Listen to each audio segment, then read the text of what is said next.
नमस्कार। आज हमारे साथ मौजूद है डॉक्टर रवि कुमार सिंह, जो एक आयुर्वेदिक डॉक्टर हैं और आज हम इनसे जानेंगे स्किन से जुड़ी समस्या और उनके समाधान के बारे में। डॉक्टर साहब, आजकल आम स्किन की प्रॉब्लम में कौन-सी प्रॉब्लम देखने को मिल रही है और इसकी प्रमुख वजह क्या है? नमस्कार, मेरा नाम है डॉक्टर रवि कुमार सिंह। और आजकल जो स्किन की जो दिक्कतें जो है ज़्यादा देखी जा रही है, वो फंगल इन्फेक्शन है और सोराइसिस है और एक्जिमा है। तो फंगल इन्फेक्शन है, वो बहुत ही मतलब कि जल्दी ऑटो इम्यून मतलब जल्दी आती है और जल्दी ही ठीक हो जाती है। लेकिन अगर पेशेंट केयर नहीं करता, तो वो ज़्यादा लंबे समय तक खिंचती चली जाती है। क्योंकि जो फंगल इन्फेक्शन होता है मेनली सोराइसिस और एक्जिमा का मेन कारण जो है वो फंगल इन्फेक्शन ही होता है। क्योंकि फंगल इन्फेक्शन जो है शुरू-शुरू में एक हल्का-सा मतलब इचिंग और रैशेज़ भी मान मान सकते हैं और रिंग वर्म मान सकते हैं उसको। तो अगर उचित समय पे हम उसका इलाज नहीं कराते तो वो धीरे-धीरे जो है फंगल इन्फेक्शन एक्जिमा और सोराइसिस का रूप धारण कर लेता है। स्किन केयर को लेकर लोग सबसे ज़्यादा कौन-सी गलतफ़हमियाँ रखते हैं? क्योंकि लोग जो है ना अपने स्किन को ठीक से पहचान नहीं पाते कि मुझे फंगल इन्फेक्शन हुआ है या रिंग वर्म हुआ है या सोराइसिस है या एक्जिमा है। क्योंकि वो पेशेंट उल्टी-सीधी मेडिसिन खाता रहता है अपने आप ही और यूट्यूब पे देख के डॉक्टर की सलाह नहीं लेता। जिसके कारण जैसे मान लो इट्राकोनाज़ोल, फ्लुकोनाज़ोल जो जितनी भी एलोपैथी दवाइयाँ हैं, वो पेशेंट बार-बार यूट्यूब पे सर्च करके खाता रहता है जिसके कारण उसकी जो अ, फंगल इन्फेक्शन की जो इचिंग की दिक्कतें हैं, वो दब जाती हैं। कुछ समय के लिए दब जाती हैं, लेकिन बाद में उसको फिर दोबारा उभार होना चालू हो जाता है। जैसे-जैसे गर्मी पड़ती है, ठीक है?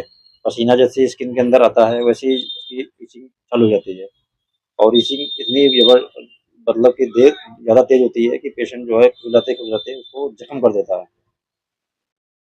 गर्मियों और सर्दियों में स्किन की देखभाल में क्या अंतर होता है? गर्मियों में तो देखो स्किन की अच्छा क्वेश्चन है हमारा।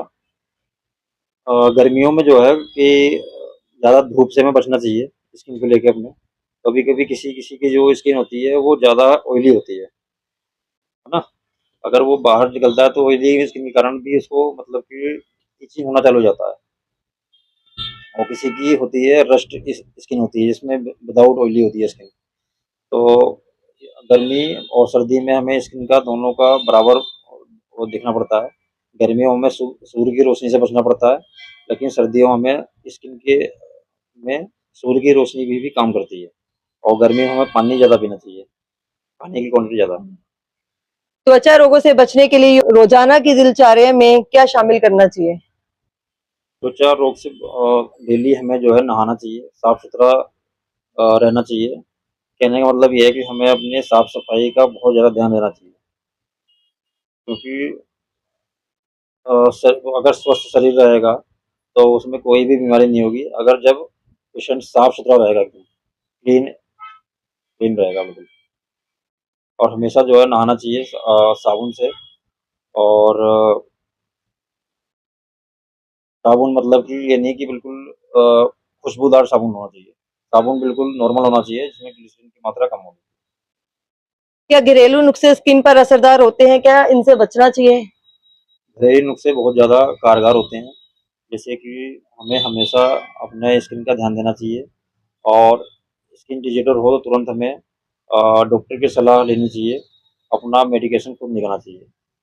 और ख़ास बात ये है कि घरेलू नुस्खे में जैसे कि अगर किसी को एक्जिमा या सोराइसिस है, तो हम गोले का तेल और उसमें कपूर डाल के थोड़ा-सा मॉइस्चराइज़ जहाँ पे स्किन की दिक्कत है, वहाँ पे हम अप्लाई कर सकते हैं। डॉक्टर साहब, जो आपने त्वचा से जुड़ी जो भी ये बीमारियां बताई हैं, इनका जो मतलब उपचार और इनका बचाव क्या है? अच्छा क्वेश्चन है आपका। और जो हमारे स्किन एलर्जी इन्फेक्शन है, जैसे psoriasis, eczema, other fungal infection. Fungal infection जो है वो जल्दी ठीक हो सकता है अगर पेशेंट डॉक्टर की मतलब कि फॉलो करे डॉक्टरों को। जो डॉक्टर बताता है उसके अकॉर्डिंग काम करे।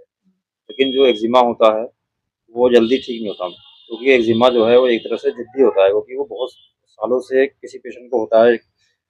स्किन पे हो सकता है, जैसे कि हाथों पे हो सकता है किसी के और इधर हो सकता है किसी के भी, ठीक है?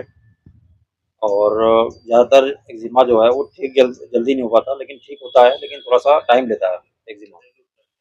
घरेलू उपचार ये है कि जितनी भी स्किन की जहाँ पे पपड़ी है इसकी एक्जिमा की, उसमें नारियल का तेल हमेशा मॉइस्चराइज करना चाहिए, उसको सूखा नहीं रहना चाहिए, सूखा नहीं रखना है। और सोराइसिस में क्या है, जो स्किन होती है वो सोराइसिस हमेशा जो है ऑटो इम्यून डिसऑर्डर होता है।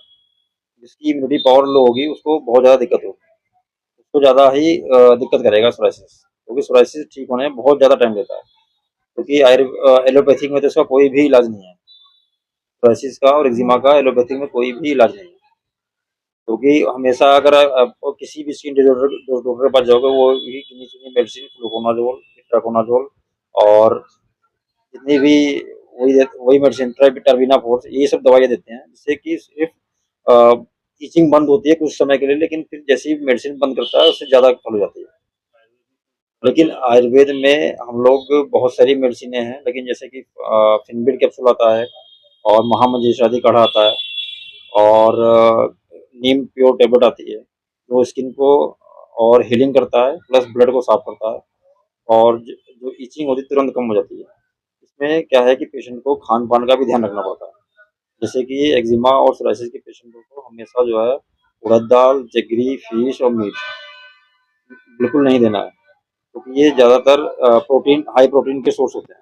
मिल्क और कर्ड मिल्क, कर्ड, उड़द दाल, जगरी, फिश और मीट, ये सारी चीज़ें जो हैं ये हाई प्रोटीन की डाइट होती है। अगर हाई प्रोटीन डाइट अगर पेशेंट को हम देते रहेंगे तो वो एक्जिमा ग्रो करेगा उसका।